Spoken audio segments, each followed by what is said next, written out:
We're actually on vacation down in Hualtuco, Oaxaca, Mexico. We're the furthest south point of all of Mexico, which is right there, by the way, that rocky point. It's really good to get away. My wife and I, we've been able to spend a little time alone. We do have our little baby with us, and a lot more free time to spend just meditating and praying and spending time with God. And it's important because you get so caught up in life, dealing with kids and getting them to school and picking them up from school and trying to work and do all kinds of stuff, and it just doesn't leave you much free time. When you have a lot of free time like you do here, you get a little bored sometimes, but you know, you get things done that you shouldn't, or that you can otherwise. The main thing I want to talk about this morning is not so much that, although it ties into it, because last night I was awake for quite a while.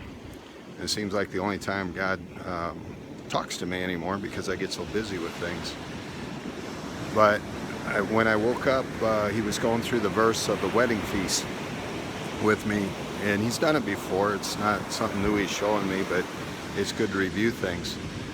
And what he basically showed me with it is what he did before, and that is that many are called and few are chosen. The other day I did a video about lukewarm Christians, and this is right along the same lines of it. The point he was making was very clear. In the parable of the wedding feast, many were called and they didn't come, the ones that were supposed to be the chosen ones. And so then he went out and invited anybody that he saw in the streets, and when the place was full, he was happy. Well, then there was one guy in there that wasn't dressed in a wedding gown, and they took him and tied him up hand and feet and threw him in outer darkness. And then Jesus says, many are called but few are chosen. There's also the one of the 10 bridesmaids that had their candles and things like that, and it's a similar story. I won't go into that one because that's not the one he shared with me.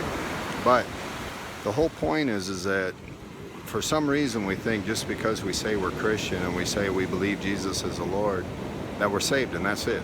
We don't have to do anything else.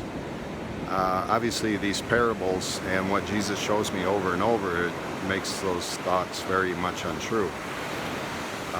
Unfortunately, people think that all they have to do is find enough people that agree with them and then it's truth. But it don't work that way with God. And so no matter how much you go and you find people that say, oh yeah, it's like that, you're okay, don't worry, when the day of judgment comes, you're going to be real worried, because you're going to be where there's weeping and gnashing of teeth, unfortunately. So it's a wake-up call.